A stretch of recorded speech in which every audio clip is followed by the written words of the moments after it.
What if Canada became the 51st state? Analyzing the consequences.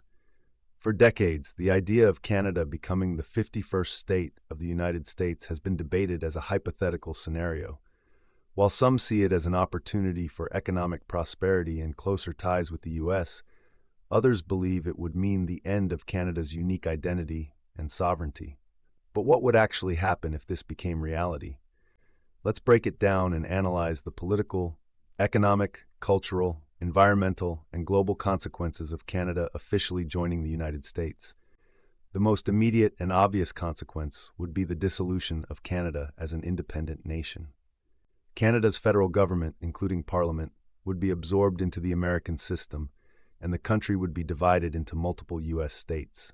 Ontario, Quebec, British Columbia, and Alberta would become some of the largest and most politically influential states in America, potentially shifting the balance of power in Washington.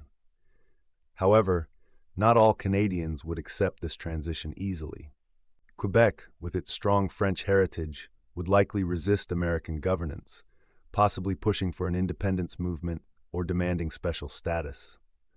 Indigenous groups, whose land agreements were made with Canada, would face legal uncertainty as their treaties would no longer be recognized under U.S. law.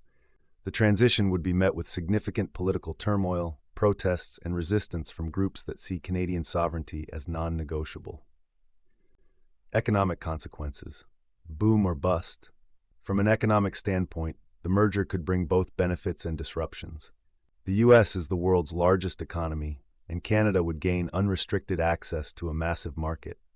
Trade barriers would be eliminated, making it easier for businesses to expand. Investors might see this as an opportunity for economic growth, with major cities like Toronto and Vancouver becoming financial and tech hubs with increased foreign investment. But the shift wouldn't come without downsides. Canada's universal healthcare system would likely be dismantled, forcing Canadians to pay for private insurance like their American counterparts. The cost of living could rise significantly in major cities, and American corporations would dominate the business landscape, potentially pushing out Canadian companies. The transition from the Canadian dollar to the US dollar would create financial instability, with some Canadians losing savings due to exchange rate fluctuations. The energy sector, particularly in Alberta, could experience a boom as the U.S. would have direct control over Canada's vast oil reserves. However, this could also lead to increased environmental concerns, as American policies might favor aggressive resource extraction over conservation efforts. Risks to Canada's natural resources. Who controls the land?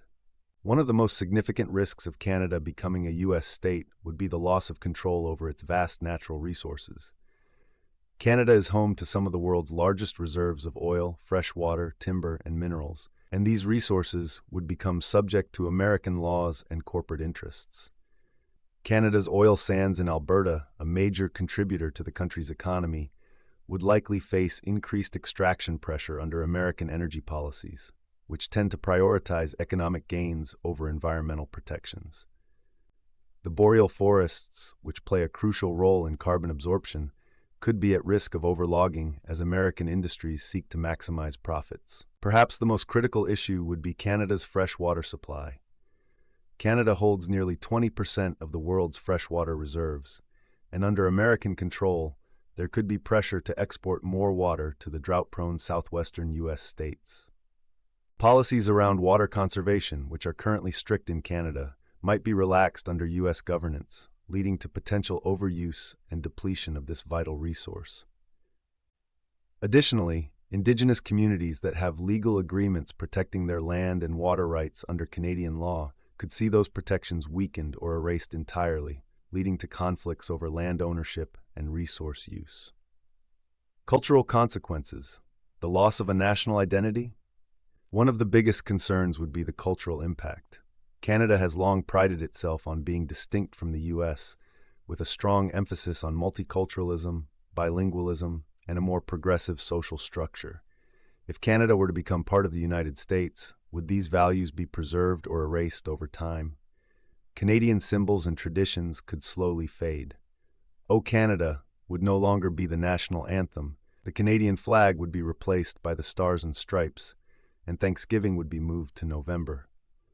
Hockey would remain a beloved sport, but would it be overshadowed by the dominance of American football and basketball?